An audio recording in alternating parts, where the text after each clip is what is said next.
governments do have a major responsibility across Africa to invest in their agricultural sectors. After all, up to 60 and more percent of the population of most of sub-Saharan Africa are farmers.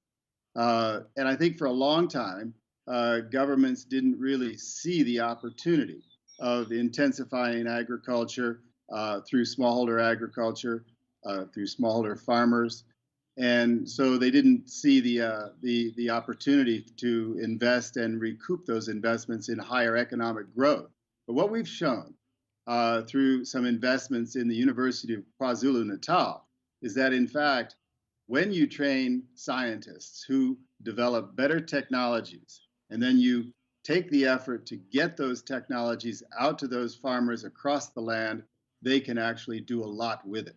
And what we're talking about here, the book being launched today in Pietermaritzburg by Professor Mark Lang and his team at the University of KwaZulu-Natal, is about how they went about breeding 107 new crop varieties of all the major food crops in Africa that are now getting down to the farmers, and we're seeing increases in yield. And this is something we haven't seen in decades. If you look at the data, there's a very marked uptick in crop yields, even on the smallest of farmers' fields.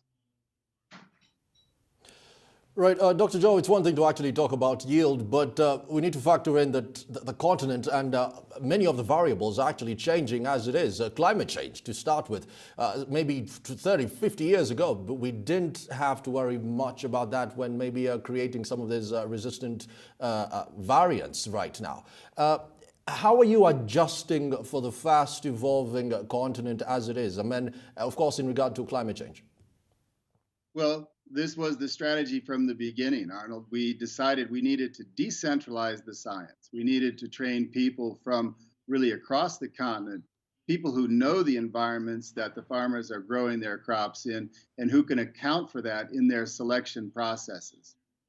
Genetic improvement of crop varieties is a powerful tool, but it needs to be done at a local level, and then you need to be very tightly linked with farmers to know what kind of crop varieties they want.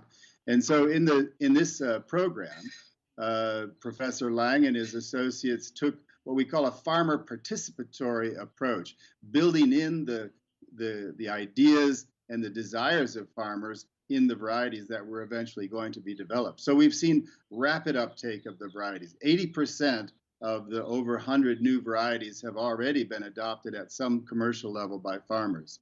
And this is across 12 countries. So, we feel like this has been a fantastic journey. 107 PhDs have already graduated and are fanning out across the country, across the continent. And it's really time, as you pointed out, for African governments to step up and provide the resources for these new researchers to get on with the job and continue to develop modern crop varieties, better seed for Africa's farmers. In the early 70s, we did have a very interesting conundrum whereby aid was being given in form of scholarships, maybe to the United States, and we did have a lot of Harvard graduates. And this brought another problem, that many of these PhD holders would come back to the continent and they're oblivious to what's actually happening. Who's to say this is not happening if at all your PhD holders are actually being schooled away from the continent to come back and readjust to a continent that they hardly recognize anymore? Actually, that was what we built in the strategy from the beginning, was this observation that many of our PhDs in agriculture were coming back with training, excellent training from U.S. universities, but it was on crops like oats or wheat, which really aren't very popular across the continent. We said, it's time to, let's say, Africanize the education system. The basic knowledge is here on the continent. We don't need to go to the United States for it anymore. Let's fund a program here in South Africa, and later on we created another sister program in Ghana to serve West Africa. And we pulled in students to a central sort of magnet university. And we said, look, you're going to be the scientists of tomorrow. Here are the tools, the practical tools, and the high science tools you're going to need in order to be the creators of the next generation of agricultural technologies. And I just want to say it is working.